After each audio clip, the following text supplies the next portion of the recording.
अस प्रभु छाड़ी भजी जे आना। जैसे मैं तो मैंने तो पंडित यूट्यूब चैनल पर सबका स्वागत करती हूँ। इस प्रसंग का वर्णन सुंदरकांड में मिलता है। इस प्रसंग में श्री रामचंद्र जी विभीषण की प्रशंसा करते हैं और समुद्र पार कैसे किया जाए इस पर विचार करते हैं।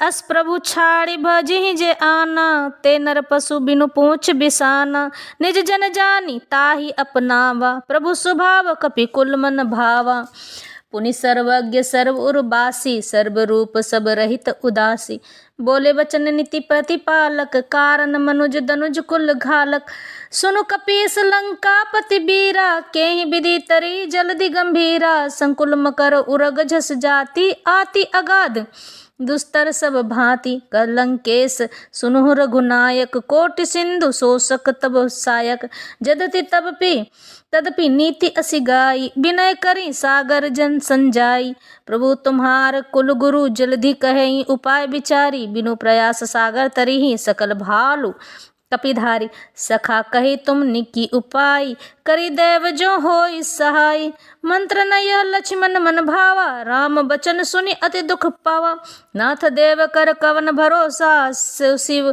सिंधु करी मन रोसा, कादर मन कहूँ एक आधारा, देव देव आलसी पुकारा। ऐसे परम कृपालु प्रभु को छोड़कर जो मनुष्य दूसरे को भजते हैं वे बिना सींग पूंछ के पशु हैं। अपना सेवक जानकर विभीषण को श्री राम ने अपना लिया। प्रभु का स्वभाव वानर कुल के मन को बड़ा ही भाया। फिर सब कुछ जानने वाले, सबके हृदय में बसने वाले, सर्वरूप सब रूपों में प्रकट, सबसे रहित उदासीन कारण से भक्तों पर कृपा करने के लिए मनुष्य बने हुए तथा राक्षसों के कुल का नाश करने वाले श्री राम जी नीति की रक्षा करने वाले वचन बोले।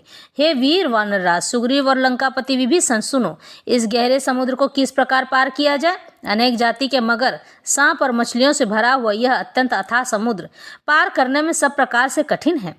विभीषण जी ने कहा, हे रघुनाथ जी सुनिए, यद्यपि आपका एक बाण ही करोड़ों समुद्रों को सोखने वाला है, सोख सकता है, तथापि नीति ऐसी कही गई है, उचित यह होगा कि पहले जाकर समुद्र से प्रार्थना की जाए। हे प्रभु, समुद्र आपके कुल में बड़े पूर्वज हैं, वे विचार कर उपाय बतला देंगे, तब रीछ और वानरों की सारी सेना बिना ही परिश्रम के समुद्र पार उतर जाएगी।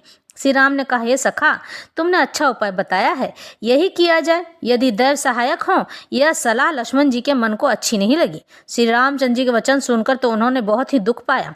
लक्ष्मण जी ने कहा, हे नाथ, दैव का कौन भरोसा, मन में क्रोध कीजिए, ले आइए और समुद्र को सुखा डालिए। यह दैव तो कायर के मन का एक आधार है, तसल्ली देने का उपाय है। आलसी लोग ही दैव दैव पुकारा करते हैं। यह सुनकर रघुवीर हंसने लगे, हंसकर बोले, ऐसे ही करेंगे, मन में धीरज रखो। ऐसा कहकर छोटे भाई को समझाकर प्रभु श्री रघुनाथ जी समुद्र के समीप गए। उन्होंने